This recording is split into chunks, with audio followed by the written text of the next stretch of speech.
Hello and welcome back to the Sport in Crypto podcast, back again with another episode. Really delighted to be joined by Tuom Holmberg, who is the CEO and co-founder of Collector Crypt. How's it going, Tuom? It's going really well. A beautiful day out here in California, so hope your day's going well.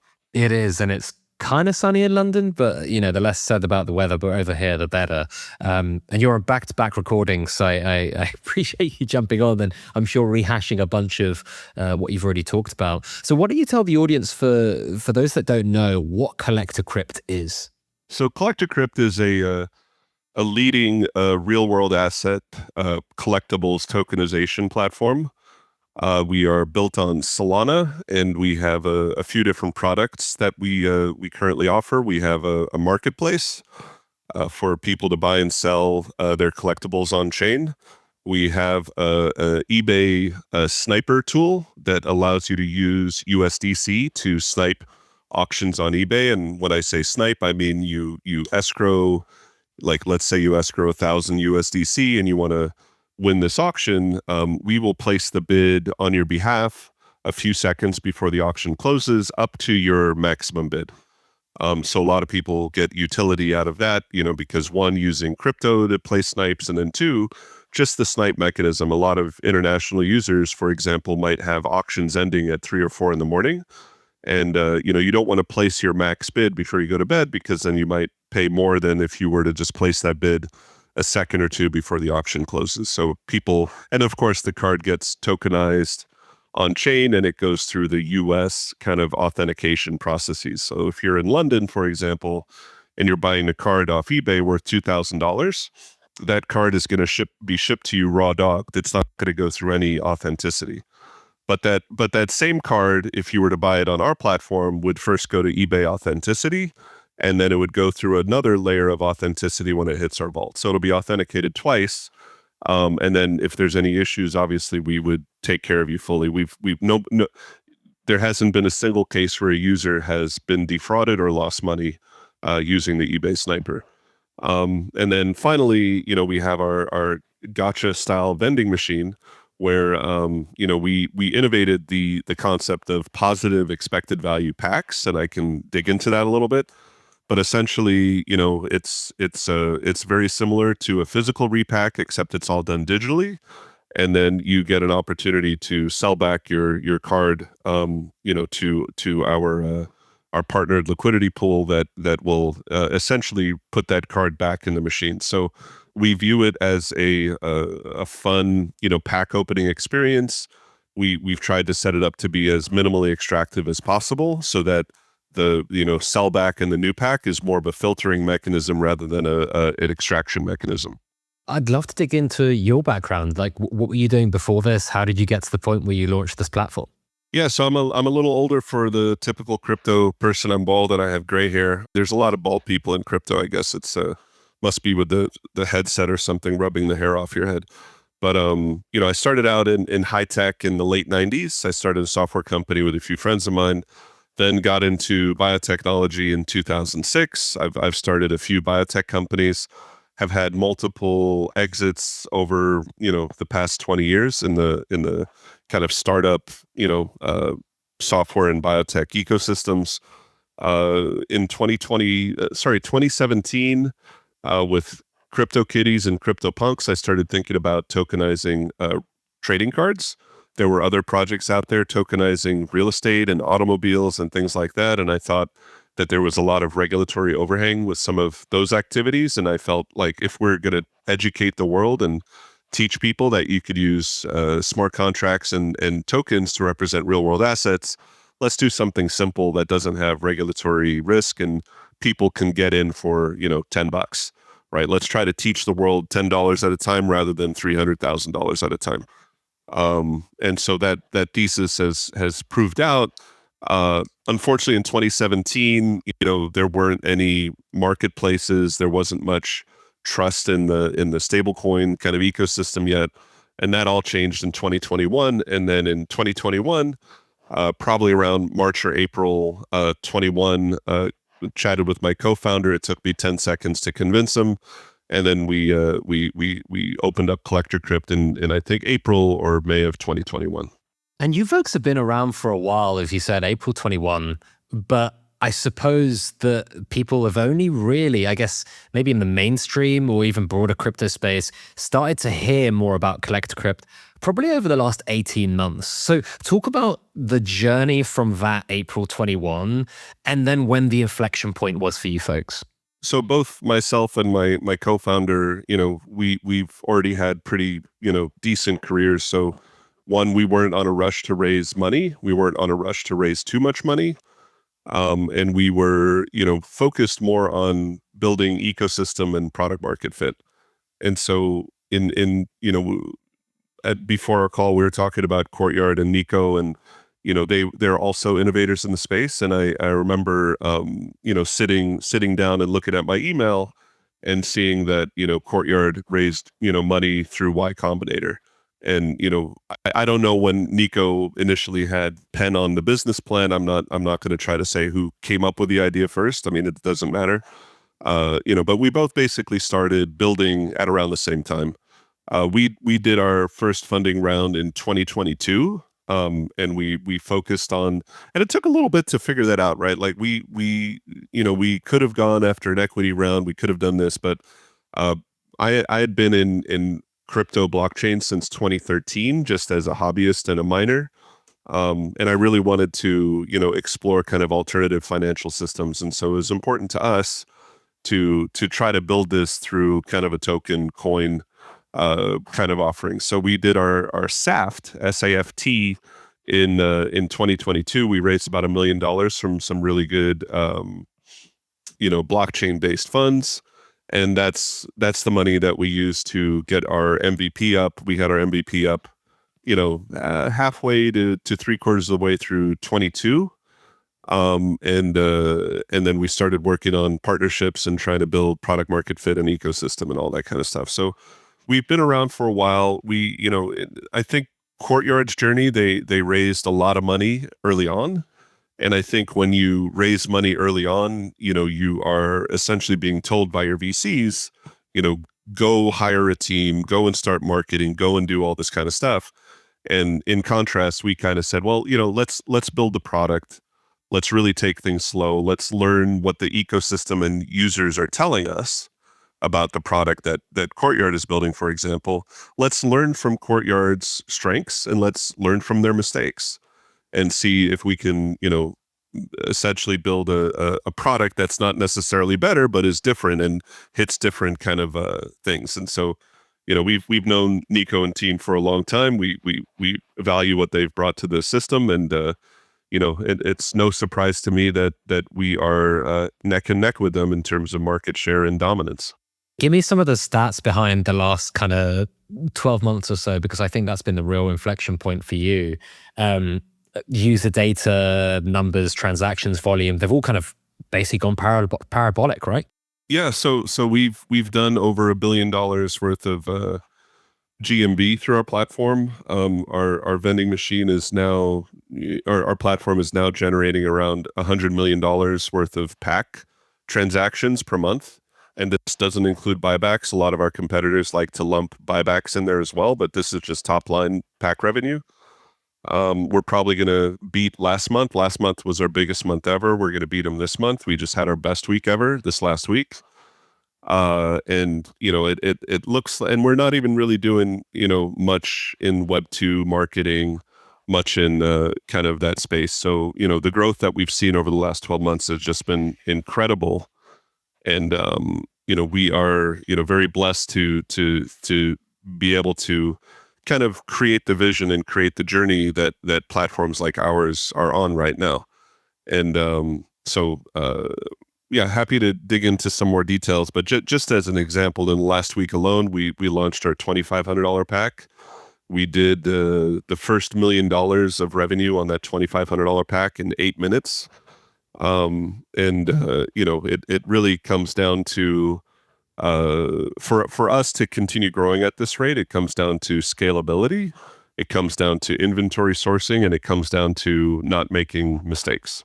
And I suppose one of the things we were talking about offline before we started recording is this feels very much like the third product market fit that crypto has had in mainstream. And so if we take financial infrastructure, stablecoins is number one. I think prediction markets are probably number two, if you would agree. I think tokenized collectibles are probably number three. I would lump kind of financial RWAs, I think you mentioned real estate, commodities, and so on and so forth, all in one bucket with the finance piece alongside stablecoins. I think this is number three, and it's a really interesting market. I'm curious to hear, why do you think it's now that this has become a more of a mainstream thing? Going back to some of my discussions about like what the adoption of this technology would be, chatting with people that are, very senior at different blockchains, on both the foundation side and the dev side. I think over the past few years, like if you go back to 2021, DeFi, there was this whole idea is that, hey, we're gonna bring all financial systems on chain, and bigger numbers are better. Um, the one thing that I always thought was like, if you just picture yourself just a random person walking down Wall Street, who has a lot of money, and you say, well, hey, what are some of the problems you're facing today? Is being able to trade government bonds really high up on your list? Do you wish you can have, faster settlement on your government bonds? Do you wish you can have, no transaction fees and be able to, use DeFi apps with your government bonds? Nobody was thinking that was a problem, right? And so, nobody's walking down Main Street saying, man, I wish I had an easier time trading government bonds, right? There was no friction there. But you go to a random person walking down Main Street, do they have a problem selling their $10,000 card on eBay? Do they have a problem with fraud around collectibles?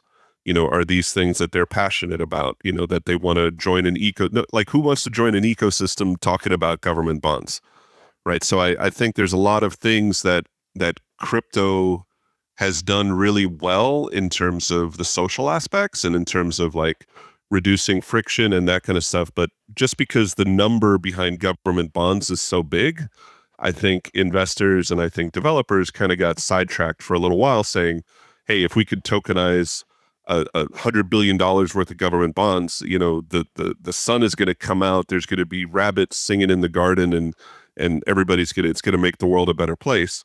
But that's inventing a problem that people didn't have, right? So I think a lot of blockchain had done that. I think prediction markets, specifically like Polymarket, and I know some of these prediction markets aren't on chain, right? But I think that's a really interesting kind of piece.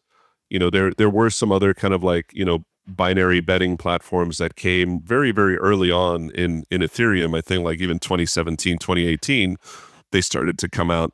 And that also took a while to establish their product market fit. But I think good ideas and good things take time. And I think, you really need to focus on who is going to use this technology and are we really solving problems that people have. And I think in the case of stablecoins, we have developers all around the world, and me being able to send, $150 to somebody in Bangladesh for doing some work, like how else would I do it if it's not for crypto? Right. I mean, sure that I could use Wise, that requires them to set up a bank and set up reporting and all this kind of stuff. But, there are these secondary economies all being built around stablecoins in developing nations, which I think is just an amazing and phenomenal unlock for both companies like ours and for, people in those geographies. And so stablecoins and being able to do that permissionlessly open, composable, being able to use that in DeFi is a massive, massive PMF. I think the same for prediction markets. I'm really interested, right now prediction markets is a lot around kind of like sports betting and kind of politics and these kind of things. I'm really interested for when prediction markets start to draw in some of the more institutional grade investors, like people that are looking at prediction markets as a contrast to, trading futures on CBOE, right? Like, am I going to buy oil futures on CBOE, or am I going to buy oil futures on Kalshi or on Polymarket? And I think that's going to be a very interesting moment in time. I think there's advantages to one and the other. Obviously, CBOE, the liquidity is probably on the oil market is probably 1,000 times as big as it is on hyperliquid. But I think hyperliquid's growth is getting there to be in the right point where people are going to start to take a look at that seriously from an institutional perspective, and it does solve problems. And then obviously, we're in collectibles and trading cards. Um, you know, a lot of the transactional value is being harvested by large global companies like eBay and Fanatics and and whatnot, and these kind of places. And the take rate is pretty high, and it doesn't need to be, right? So that's one friction. I think there's also a lot of fraud and a lot of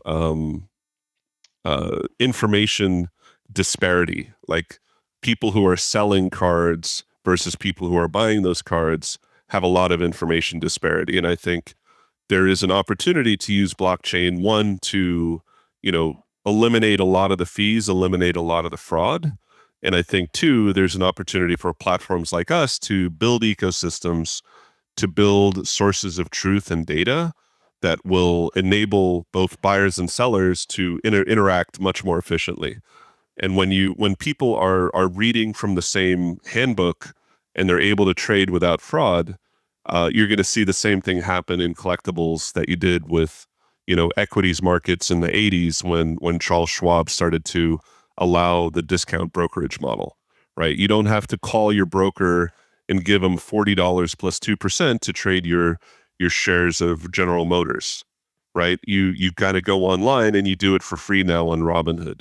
And I think we're going to see collectibles. Unfortunately, trading collectibles today is pretty similar to trading stocks in the 1980s. And so the handbook of how to do this has already been written. Reduce transaction fees, reduce fraud, improve settlement, improve liquidity. You do those four things, you're going to multiply by 1,000 the frequency of trading and the utility that you bring to the users. This is the piece that I always, and I've been interviewed a couple of times, like we're doing now, about like why, and like why should an executive in like the collectibles or the sports business, or someone that has IP with fans and so on and so forth. And I kind of outline like, well, if you think about $100 card that is traded maybe 5 times a year on eBay, every time that is traded and transported, there's some sort of risk in terms of fraud, but also just like the limitations of the physical world and kind of just the randomness of the world, in which someday somehow someone drops this thing and they lose it, or it's stolen, or whatever it may be. And I think those risks are really big. And that's obviously worse the more expensive the asset gets. But actually, if that's just a digital receipt on the front end, that could be bought and sold 100 times. And if nobody claims the physical collectible, then that liquidity perpetuates, right? And I do think there is something about this kind of idea that you just mentioned around, okay, well, Robinhood were able to pioneer digital stock certificates, right? But the way they were able to do that, Tuom, was by selling stock flow, trade flow to brokers. And so I'm wondering where the business model innovation comes for Collector Crypt, especially because I think unlike many of your counterparts, you do have a publicly traded token, and that comes with this, almost it feels like having another product, right? Yeah, absolutely. And, so Robinhood sells data and sells liquidity to other brokerages. And, that may be good or bad for Robinhood users. I think they may not necessarily see the cost of those transactions. So I'm not saying there are quote unquote hidden fees, but when you're talking about like selling something at market on Robinhood may not necessarily be the same thing as selling something at market on Fidelity, right? Because of just how the order books are set up. For us, we do have a very small marketplace fee of 2%. That is essentially our cost for matchmaking and discovery.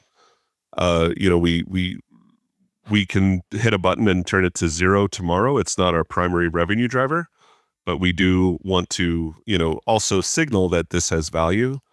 Alternatively, like if people meet up and chat, like, you have person A meeting up with person B in our chat and they strike a deal in chat. We also have a trustless swap that is free, right? So person A can put in 100 USDC, person B could put in their card in the swap.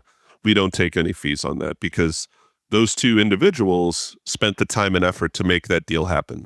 We didn't provide the matchmaking or any of that kind of stuff. So, there's that. I think there is, with our vending machines, we are essentially selling cards at market price. If you think about the way the math works, we have two places where we make money on our vending machine. We make money by arbitraging real world markets where we buy cards at a 10 to 15% discount from market price. And then we essentially sell those through our machine at market price. And then we also have the buyback mechanism of our vending machine where, so our machine is actually set up to sell cards at a 10% discount to market price for our $50 machine. So you pay $50 on average, you'll get $55 worth of cards out at market price that we pay probably, so we're still making some margin on that. So if somebody just comes and takes all the cards out of the machine, we're making a little bit of money, but where our primary revenue driver is the buyback. Because, if you play a $50 machine, you're going to get a bunch of $30 to $40 cards out of it. And people don't necessarily want to collect a stack of $30 to $40 cards, right? They want to go and filter for the higher value cards and the grails. And the way that we design our machine is such that, if you just run the straight math, if you go in to use our vending machine with a strategy of, I will sell back all common cards and I will keep all uncommon cards and higher. The way the math works is you're essentially buying cards there at a 1% discount to market price, right? So you could kind of come up with your strategy on how you use the machine and you get access to trading cards at market price on chain. And it's a great liquidity mechanism for both buyers and sellers who also want to have fun ripping packs. And that's how that works. And that's where we make most of our money is through that kind of arbitrage between buying cards at a 15% discount and then selling them at essentially market price if people sell back all the common cards. Just so we can kind of dumb it down, for me primarily, not the audience, right? You're selling these packs at plus 10%. So that means for every $10 I have, I expect 11 back, right? And to make that possible, you're able to go and arbitrage cards globally throughout a variety of sources and sell them at a markup on the platform in the digital repack. So that's one of our primary drivers of revenue is let's talk about $1,000 card. We might buy that card for $850 and we sell that card for, $900, right? Because it's $1,000 card. We have a 10% EV. So that card is essentially in the machine. We make $50 on it when it sells. So that's one mechanism. The other mechanism is the buyback and the filtering. So the entertainment value of being able to rip a pack, to have the excitement to potentially get a card worth more than the cost of the pack, that has some entertainment value to it. And so we also charge for that buyback because, as I mentioned, nobody wants to have a stack of $30 cards on their desk. They want to have that $1,000 grail, right? So if you open our packs until they hit that $1,000 grail, all those cards that are sold back, the $30, $40 cards that are sold back, we're also making additional margin on each one of those. And, that journey is up to the user on how they're going to do it. If you show up to our platform with, say, $10,000 and you want to buy $50 packs on our platform and you don't do any buybacks, you keep all of the common cards, with $10,000, you're going to walk away with $11,000 worth of cards. Obviously, there's some variance in there. Not all journeys are equivalent when you're dealing with some randomness to it, but over long periods of time, that's what it looks like. So, there's that extreme, and then there's the extreme where you never keep any cards, right? You sell back all the cards that you get, and you view it more as you just enjoy opening packs, right? You want to see the different cards, you want to do that.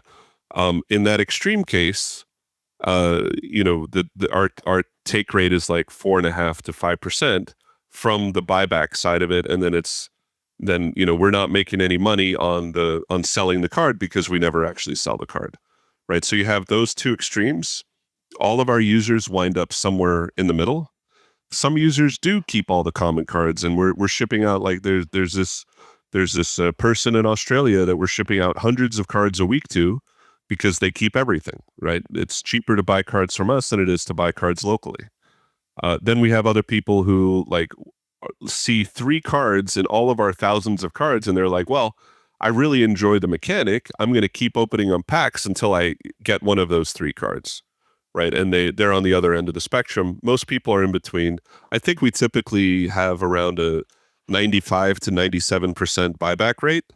But of course, that means that users are keeping epics, uncommons, rares and commons, and it just depends on their individual journey how they do that. For clarity for everyone, what is the buyback rate for every pack? Yeah, so it depends on our machine. So our $50 machine on Pokemon has a 10% positive expected value, so it's 10% up, and then the buyback is 15%. So 15% down, 10% up. Blended, you can't really add it. You have to multiply it, but it's around a 6%. So if you sell back all the cards, it's around a 6% negative. Going all the way to our $2,500 pack. Our $2,500 pack has 2% up, so it has a 2% positive EV, and it has a 93% buyback rate. So again, the difference is about 5%. Like the 10%, 15 is 5%, 2%, 7 is also 5%, but because of the way the math works, the $2,500 machine is our least extractive machine. So if you are only hunting for grails and big value cards and this kind of stuff, opening up packs on our $2,500 machine is more capital efficient. So let's talk a little bit about the token then, because I think, you're one of the only big platforms in the space that has one. And I'm wondering, what do you do with it as a user? Why would one hold one? And what are the advantages, first and foremost, that you've seen from having one? First, a disclaimer, nothing I say here is financial advice. Nothing either of us say is financial advice or true. Tax advice or any type of advice. The other thing is that I would love to have this same question 5 years from now when there's more regulatory kind of clarity around it, because there's a lot of things that I would say, if there were kind of a rule book given to us by the SEC and by the US government on how these tokens are treated. So for now, what I could say, and I'm going to answer the question, I just have to get through my disclaimers. For now, everything that I'm going to say is, the token right now is for entertainment purposes only. It's a fun community token, platform token. We are trying to experiment with it with modern financial systems. And, what I'm going to say from now on is assuming that we had regulatory clarity. It's assuming that we had a sandbox outside, that was a real sandbox. So everything here is just kind of my fictitious kind of hope for what things could look like 5 years from now. The token, what we envision the token to be is a novel mechanism for users globally to participate in the trading card space and the collectible space in a robust, safe, and low friction way. And what that means is that we believe the token can act as a proxy for the collectibles ecosystem on its own. If you take a look at Bloomberg, there's been a lot of posts published about how Pokemon specifically has outperformed nearly every single major asset class on the planet.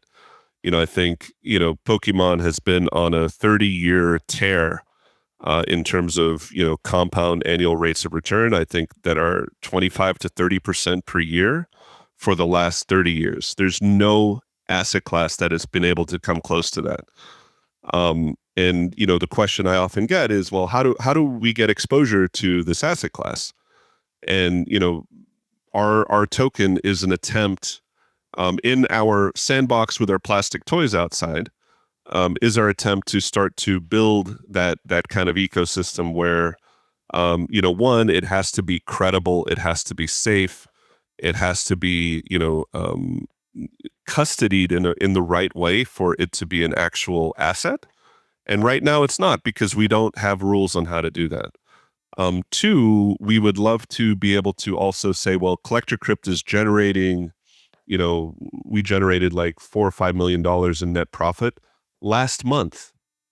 I would love to be able to say, hey, this is how we're going to take this money and add value to the token from this, but I can't say that, right? I can't do any of these things, but in our plastic sandbox, if we're, kids in diapers out there, what I would say is that it is our intent to build this towards a world where the token is it's a proxy for the underlying assets, which also means that we would love to say that the token owns all of the assets that are in the Collector Crypt ownership umbrella.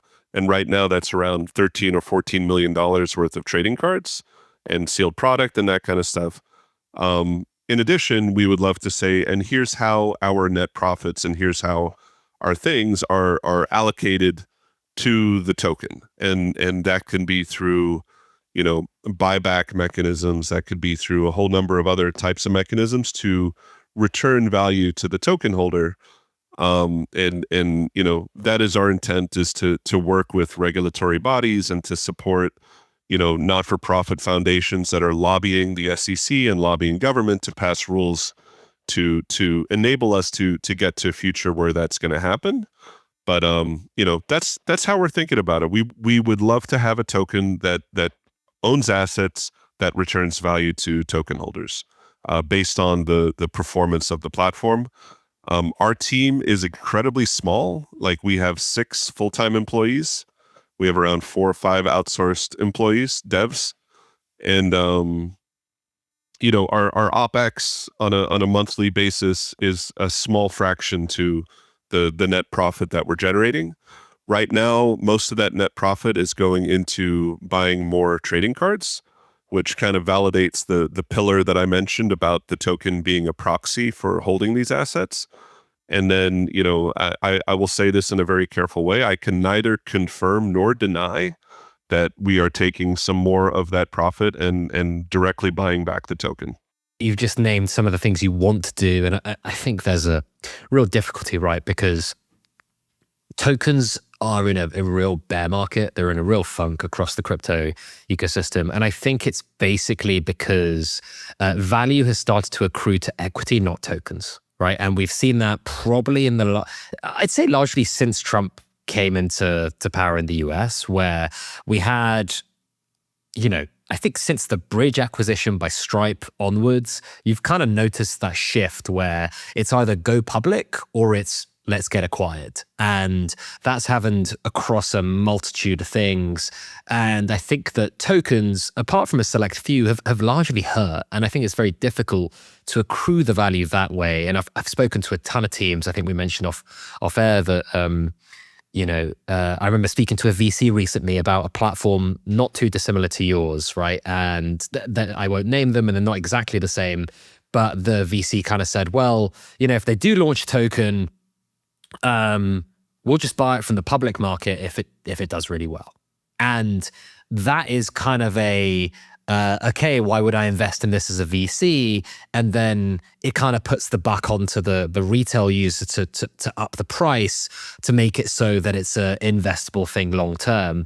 And I think it's been really difficult. And again, as I said, I speak to loads of startups, loads of teams, invest in loads of them, get pitched a lot, and if they're launching a token, it's one of the things that I really, really, really interrogate, because it's very difficult to make it so the value accrues there right now. And I think a lot of it is because of bad tokenomics, but I think a lot of it is also, rightly to what you've kind of disclaimed and put out, it's very difficult to legally do it. And I think those are the barriers that a lot of entrepreneurs in this space face. I agree with everything you've said. And, I have a lot of people coming to me for advice as well, saying, hey, I'd like to launch a token. I want to do it just like you guys did. And I say, please don't do that. Right. It requires certain ingredients to be successful. Right. And having an idea is not an ingredient. Having a product is not an ingredient. What you need to do is you need to have an ecosystem. You need to have a tremendous user base. You need to have conviction that your user base is using your platform because they want to use the platform, not because they're farming a token, right? If you go out and launch a token, where you are basically telling your users, hey, use the platform, go and trade this thing back and forth to build up revenues and make our numbers look good and all this kind of stuff, that would be describing 99% of tokens that have launched in the last 5 years, if not more, right? The reason why we were able to launch a token is because we purposefully did not tell the ecosystem until literally the last month that we were going to do some type of incentive and airdrop for them. And we didn't even tell them. We called it a non-drop. We said, yeah, we'll probably give you guys nothing. There are no expectations. There's no rule book. We're not going to say how you even get it, but you're going to get a non-drop. It's going to be worth nothing, and it's going to be for entertainment purposes only, right? So people who are in the crypto ecosystem who, are used to be giving a guidebook to say, oh, deposit money here, click these Twitter links, do this kind of challenge, invite some friends, and you will get an airdrop. Like those people, they evaporate 5 days after the token is launched, right? So nobody who was going to leave was ever interested in the token. And then at that point, we had also established product market fit with a lot of, people in the crypto space. We were doing, thousands of packs per day, and we had thousands of users in our ecosystem, real actual users, because we had product market fit before we launched the token. We were revenue generating before we launched the token. We were positive cash flow. We were profitable before we launched the token, right? These are all the kind of criteria that you need. And then I think you could launch a successful token because people who are, people who are credible retail purchasers of the token, if they're able to see these things, if they're able to see the messaging from the team, there's a tremendous amount of money out there in crypto that is looking for good uses and looking for good opportunities to invest in, right? There's a lot of smart people out there that don't invest in meme coins. There's a lot of smart people that do invest in meme coins, but it's different, right? And what we were trying to do, we were really trying to target the group of token purchasers that got burned out on pump and dumps, got burned out on meme coins. And we said, look, we're coming in here with a platform that is essentially trying to do it as a launch on public exchange, right? Like on a NASDAQ IPO. We're not going to come in here with just an idea. Like, I mean, like some of the things I've seen in my life with crypto, there was this one platform that raised like $25 million at an ICO, and they literally had one line of code written in their public repo. And it's like one line of code. They had all the AI buzzwords and that kind of stuff, and they launched and they raised $30 million. And you're like, and of course they were gone in weeks, right? They disappeared in weeks. Token went to zero. Like, you do that to your users, you do that to your token purchasers over and over again, they're going to leave, right? And so it took an incredible amount of work. It took a year of time to build up that trust and confidence with our user base. And, that's exactly why we've been able to succeed. And, we've had the conversations with VCs that say, well, why are you launching a token? How do we know that the token is going to be of value? And the answer is, like, I can't say that the token is valuable, right? That's against the law, not against the law, but against, what people are going to be upset about me for, like lawyers. But what I can say is that, our team, nobody on the team owns equity in Collector Crypt. There's only two people that own equity, and that's myself and the co-founder. Um, you know, Almost everybody else is incentivized because they are excited to earn this worthless token. So everybody else on our team, earns this worthless token. Also, all of our partnerships earn worthless token. We also reward our users and ecosystem with a worthless token every few months. And I think at some point people, understand, they read between the lines, they get what we are doing, even though we're not able to, necessarily disclose or publicly say it. And we're able to do that because of how we've structured the company. And I think your point on equity versus token is absolutely correct. You have a lot of companies, and I don't want to FUD anybody in particular, but there were two big ones that went out over the last 6 months that had a token, that had users and ecosystem, and they were acquired on their equity value, and they essentially let their token go to zero. And what I'll say about that from our side is we have, if we were to sell the equity of the company, we would lose every single one of our most valued employees. If we were to sell the equity instead of the token, we would lose most of our users. Right. So we have already swallowed the token poison pill. Our equity is worthless at Collector Crypt. And I shouldn't say worthless. It is worth something because it does something. And we wouldn't be able to run the company without the equity. So I want to be fair there. But I'm not at the point in my life and career where we're going to rug the token. I have 2 kids. I don't want somebody to come to my kids 10 years from now and say, oh, isn't your dad the guy that rugged that token and yada, yada. And it's like, no, I've already retired from my previous career. I want to build something that's going to stand the test of time. I want to build something that our community and ecosystem are going to be able to benefit from. It's shocking to me, after we launched the token, how many VCs that we've spoken to over the past few years actually reached out to me on DMs and said, wow, we really missed that one, didn't we? And I didn't FUD them on it. I mean, there's legitimate reasons why they didn't invest or didn't purchase the token. But yeah, they missed out because they categorize Collector Crypt the same way they categorize these other companies, raising $30 million on a launch pad with one line of code written.